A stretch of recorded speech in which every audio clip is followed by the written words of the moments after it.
지금부터는요. 남현희 씨가 운영하던 펜싱 아카데미에서 벌어진 성폭력 사건 관련 소식을 좀 짚어보려고 합니다. 박자은 기자가 어떤 사건이었는지 좀 간략히 소개해 주시죠.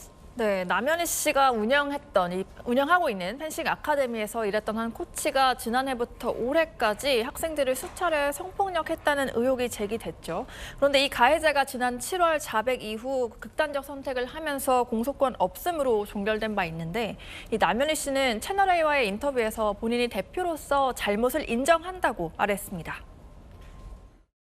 제가 확실히 대표 입장에서 제가 잘못한 부분은 인정을 하고요. 근데 그동안 제가 이야기를 못했던 부분은 바보라고 들으실 수도 있지만 굉장히 해결을 많이 해줄 것처럼 했기 때문에 제가 의지를 많이 해서 이런 일이 발생됐던 것 같아요. 그 부분에 대해서 제가 죄송하게 생각하는 거예요. 많은 분들께요. 전 씨가 다 해결해 줄 것처럼 얘기를 해서 거기에 의지를 하다 보니까 이런 일이 생긴 것 같다. 이게 잘못을 인정한 걸로 들으셨어요? 어떠셨어요? 글쎄요, 듣기에 따라서는 전 씨에게 책임을 좀 전가하는 것처럼 들리기도 하기 때문에 좀 아쉬운 태도가 아닌가라는 생각이 드는데요.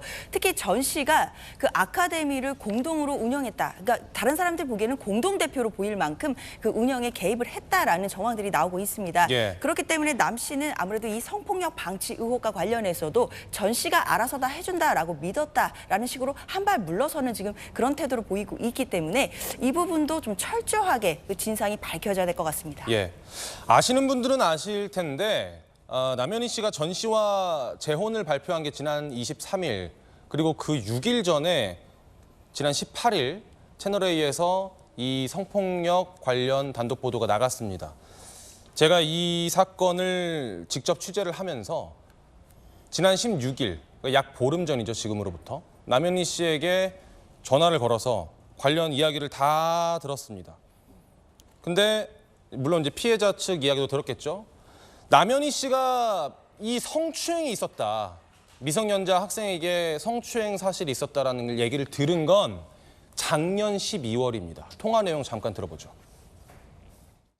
근데 아이도 그 지난해 네? 12월에 대표님께 그 얘기를 했고 그러니까 어머님도 엄마랑 얘기하고요. 엄마랑 얘기하고 나서 제가 아이한테 다시 물어본 거예요. 맞다고 하길래 네. 만졌다라는 표현을 쓰길래 예. 그러면은 그런 게 진짜 만지고 뭐라고 하고 뭐 네가 말하는 대로 뭔가 어디를 데리고 가고 하면 녹음하고 무슨 일 있을 때 즉각 엄마한테 말하든 나한테 말하든 해라라고 저는 지시했고요. 분리 조치도 하셨나요?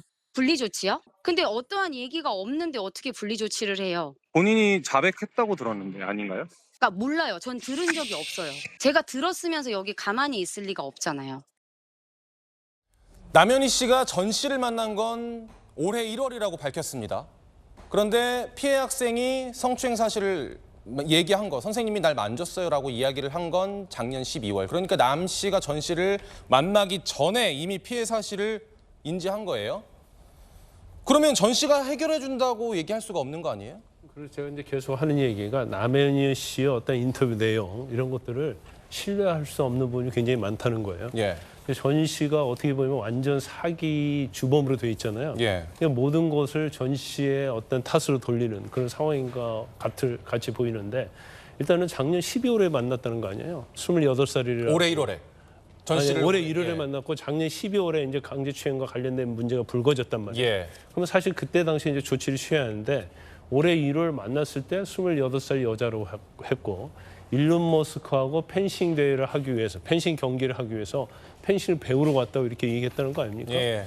그러면 그 전에 있었던 건데 이걸 왜 이렇게 그 당시 해결하지 않고 1월 달에 온 지금 전모 씨 핑계를 대고 있는 거거든요. 그러면 사실 시간적으로 또 맞지 않아요. 그러다 보니까 여러 가지 자기도 전모 씨한테 속았다는 얘기를 하기 위해서 심지어 성 문제와 관련된 내부 문제도 전 씨가 해결해 준다고 해서 내가 어떤 조치를 하지 않았다. 이런 식으로 핑계를 대는 것 같아요.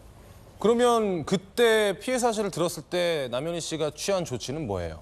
네, 지금 피해자 측에 따르면요, 이 남현희 씨는 이 피해자가 개인 면담에서 성폭력 사실을 밝히고 이런 면담을 한 이후에 이제 이 피해자를 포함해서 지금 다른 학생들을 불러서 피자를 사주고 그리고 본인이 이제 스포츠 용품 매장에 데려가서 내가 받을 수 있는 혜택이다, 50% 할인을 받을 수 있는 그런 혜택을 너희에게도 주겠다고 하면서 각자 원하는 걸 고르고 그런데 각자 물건을 또 결제하게 했다, 이런 얘기가 전해지거든요. 예. 이 부분은 이제 일부겠지만 여러 가지 조치들을 했겠지만 그중 일부라고 믿고 싶은데 예. 사실상 어떠한 상황에서든 이런 사건이 어떤 성폭행 사건이 아이가 얘기를 했고요. 본인의 아카데미 안에서 일어났다면 당연히 즉각적인 분리가 있은 후에 어떤 시시비비를 가렸어야 되잖아요. 그런 부분 대응에 있어서는 문제점을 지적할 수밖에 없는 것 같습니다. 예.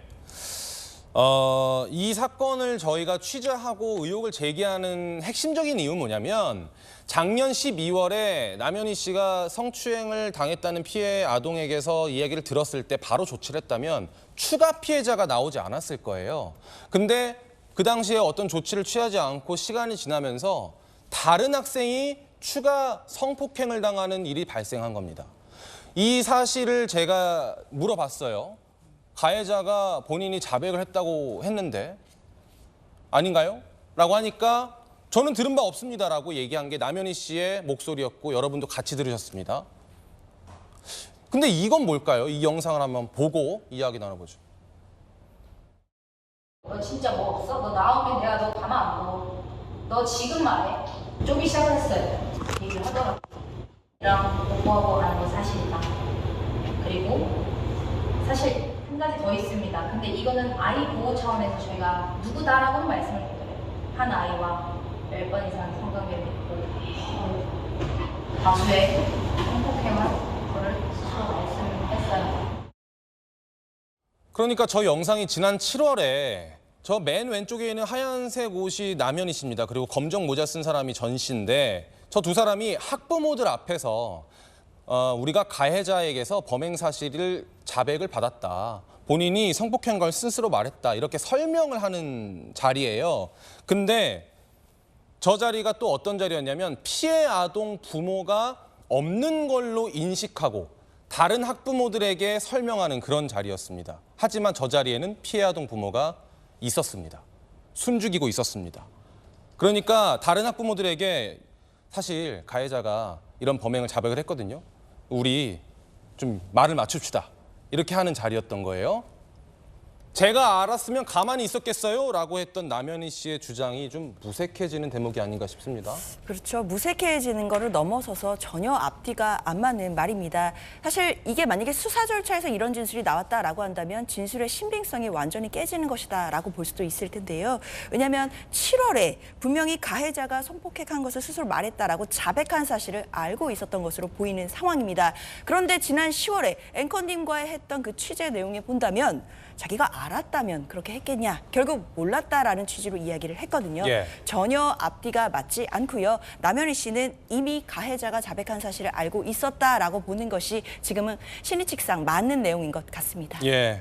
네, 앞서 영상에서 보신 것처럼 이제 전 씨가 피해 학생 실명을 거론하면서 성추행 사실을 이야기를 하는데 예. 이 A양 어머니는 전 씨가 학부모 앞에서 이미 아이 실명을 거론했고 2차 피해가 있었다고 주장을 했고요.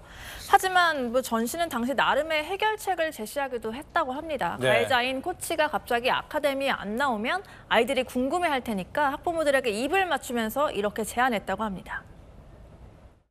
군대 갔다 오세요? 군대 안 다녀왔잖아요. 그거 일단 최대한 어른들이 입을 맞추자. 이게 가장 나가지 않을까. 앞서 말씀드린 대로 저 자리에는 남현희 씨와 전 씨가 생각하기로는 저 자리에는 피해 학생의 부모가 없는 걸로 생각을 하고 다른 학부모들에게 입을 맞춥시다. 군대 갔다고 합시다. 이렇게 이야기를 하는 거예요. 그러니까 다른 학부모들이 동조했다는 겁니다. 그래요. 이 사건 알려져서 좋을 게 없으니까 그렇게 합시다. 피해 아동 부모 입장에서는 저 자리에 피해 아동 부모가 어쨌든 있었는데 그러니까 선생이 그런 게 아니라 학부모들이 네. 바로 어제까지만 해도 누구 엄마 누구 아빠 했던 그런 사이에서 저런 이야기를 들었다. 마음이 어땠을까요? 억장이 무너지죠. 감히 우리가 그 고통을 짐작하기도 어려운 그런 상황인 것 같은데요. 일단 이 보여지는 영상으로만 봐도요. 사실 이 아카데미의 대처 정말 잘못되고 미흡됐습니다. 예. 일단 실명도 거론했어요. 그리고 구체적인 추행 사실을 피해자 외에 다른 학부모들이 있는 자리에서 좀 거침없이 공개를 했습니다. 이거 충분히 2차 피해 예상할 수밖에 없는 지점이고 지금 피해자가 아이들이었잖아요. 예. 미성년자를 대상으로 이렇게 학부형을 앞에 앉혀두고 저렇게 가볍게 얘기할 수 있는 그런 사안이었는가 좀 공분을 살 만한 포인트인 것 같고요. 예. 지금 성폭행 피해를 입은 학생이 총 2명인데 피해 학생들의 학부모는 지금 1년 넘게 이미 강제추행을 당했던 피해자가 피해 사실을 터놓았을 때 그때 제대로 조치만 취했으면 그 이후에 다른 학생의 피해는 막을 수 있었을 것인데 조치를 취하지 못해 추가 피해까지 발생했다고 주장을 하고 있거든요. 예. 이 특히 남현희 대표의 그 대처에 분통을 터뜨렸는데 목소리 좀 잠시 들어보고 오겠습니다. 남의 아이는 성폭행을 당하든 성추행을 당하든 전혀 관계없이 SNS에 정말 역겨운 글들이 보면 볼수록 화가 나는 거죠. 진짜. 정말 양심이 있는 사람인가라는 생각이 들어요. 지금 이제 남현희 씨와 전 씨 그 사이의 어떤 관계에 대한 이야기로 이제 세상이 떠들썩한데 피해 학생 학부모들은 참 마음이 그러겠습니다. 그렇습니다. 사실 미루어 짐작하기도 어려운 고통이 있겠다는 말 정말 동의를 합니다. 남현희 씨는 계속해서 언론 인터뷰를 통해 본인의 억울함과 피해 사실을 지금 호소하고 있거든요. 오늘은 오열하기까지도 했고요. 하지만 이 성폭력 피해 학생과 그 가족들의 고통을 생각한다라고 한다면 본인의 어떤 피해만 호소하고 다닐 때는 아닌 것 같습니다. 특히 2차 가해가 있었다는 의혹, 특히나 성폭력 관련된 가해자의 자백이 있었음에도 방치한 것은 아닌가에 대한 의혹 부분은 진상이 철저하게 규명돼서 피해 학생과 그 가족들의 상처를 덜어내야겠습니다. 예. 만약 남현희 씨의 성폭력 방치 의혹이 사실로 드러나면은 처벌 가능성이 있습니까? 결론적으로 말하면 이제 처벌하기가 쉽지가 않아요. 예. 국민체육진흥법에 의하면 그 성추행이랄지 인권 침해, 비리에 의심이 있는 경우에는 이를 인지했을 때는 신고도 되어 있습니다. 그런데 현행법에는 이 신고하지 않았을 때 처벌하는 규정이 없어요. 이게 아동 청소년이거든요. 예. 피해자들이. 근데 학교 경우에는 만약에 신고 안 하면 처벌하는 규정이 있는데 국민체육진흥법에는 처벌 규정이 없기 때문에 결론적으로 이거와 관련해서는 굉장히 부적절하고 잘못을 했지만 처벌하기는 쉽지 않습니다. 예. 법적인 처벌은 어렵다, 쉽지 않다 이런 말씀 주셨는데 강력한 사팀 취재에 따르면요. 문화체육관광부 산하의 스포츠윤리센터에서 지난주에 성폭력 피해를 입은 학생들에 대한 조사도 진술 조사도 실시했습니다. 그러니까 정식 조사 중입니다. 조만간 남현희 씨에 대한 징계 의결을 할 걸로 보입니다. 그 여부가 결정될 걸로 보이는데 어떤 결과가 나올지 저희가 지켜보겠습니다.